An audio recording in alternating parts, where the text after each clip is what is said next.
Hello, Pastor Lloyd Hemstreet here. Delegate from Classis Zealand is what I need to get used to saying after that.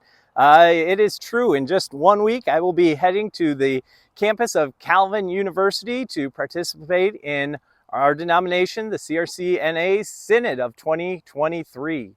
Of course, as all the 190 or so delegates, I've been working through the agenda, nice and thick this year once again, looking at right around 630 pages, and then this week we received another 270, 280, somewhere in that ballpark. So lots of reading going on, lots of things coming before Synod, important things that Synod's going to have to make judgments about and give some consideration to, and answer the denomination and say, hey, this is who we are, this is where we're headed, and what we're going to do.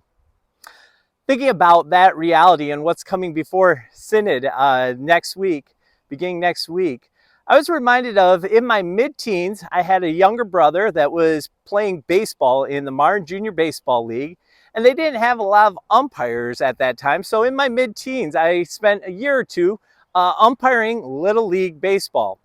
Now, that doesn't sound too challenging if you are just out and second base or first base, the field umpire. That's not the worst thing.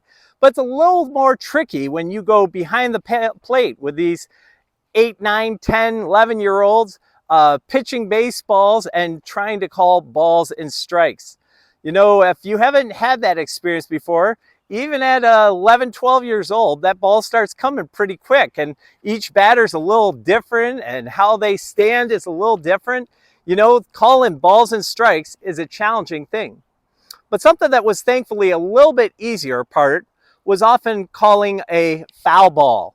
You see the line leading out into the field. As a home plate umpire, you're in the perfect position to be able to see where that ball falls and see, you know, it was hit out there a mile, but it was on the wrong side of the foul ball line. And so, you know, everybody has to come back. You know, they might have been taken off and running and be on second, or runners on base all the way over to third. But if it's a foul ball, you send everyone back. That's one of the things that Synod is going to have to give some consideration to this year, is what do we do with this reality that we are in, where we are talking about confessional status, where our General Secretary, with his frequently asked questions, gave advice last August talking about gravamen and how are those things going to be laid out. Even in his preamble, he talked about how, you know, future classes and synods are going to have to go ahead and talk about, what does this actually mean? How do we hold this? How do we go ahead and use these parts of our church order that he admitted there hadn't been used in a while? What is in the field of play, and what is a foul ball that isn't matching up? And you know what? You got to go back to square one and try again. You know, while we have a lot in the agenda to go ahead and consider, I think there's another item that Synod's going to have to at least spend a little time talking about and considering as well. Reported in the banner in their winter and their update on the Classis Watch Winter and Spring 2023. It was printed, of course, in the banner, but online it had a bit more detail that they weren't able to fit everything going on in our denomination into the printed copy. So online, under the heading of Other Matters, it talks about how, as of October 2022 meeting, Classis Toronto is pausing the practice of requiring delegates to Classis to demonstrate their agreement with the covenant for office bearers. Now, that just has a couple lines in the banner reporting, but as we think about our denomination, as we think about what it means that we have a covenant for office bearers, that we hold one another accountable to that, what does it mean? And what Synod's going to have to discuss is, what does it mean for a Classis to go ahead and pause that? To say, you know what? For, as it says here, for 1 year, they have decided that they're going to pause the covenant for office bearers. Now, the covenant for office bearers in our agreement is on our credentials that councils have to sign to go ahead and send their delegates to classis meeting.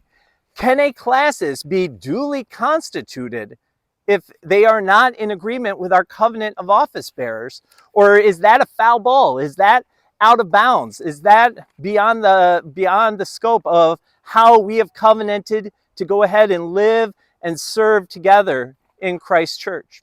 And so I think one of the things that Synod 2023 will have to discuss at some point in time and in some ways is, hey, what does this look like? Can a classis that is not duly constituted, can it send delegates? Can it elect and send delegates to represent them?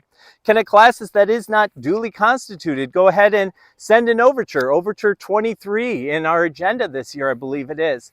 That is something that Synod is going to have to say, okay, where did that ball land? And is that in play or was that out of bounds? And we need to go ahead and go back and try it again.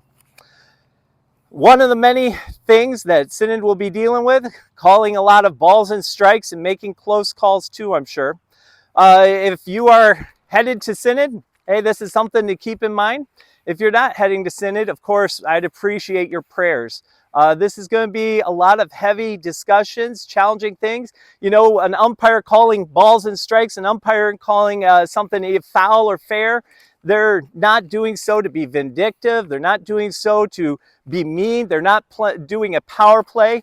But the reality is, if Synod doesn't uphold our own rules, our own regulations, our own standards, there's nobody else that's going to hold us accountable. This is Synod's job. And so while it's heavy lifting, I would appreciate your prayers for Synod meeting in Grand Rapids next week, because it's going to have to talk about heavy things like this.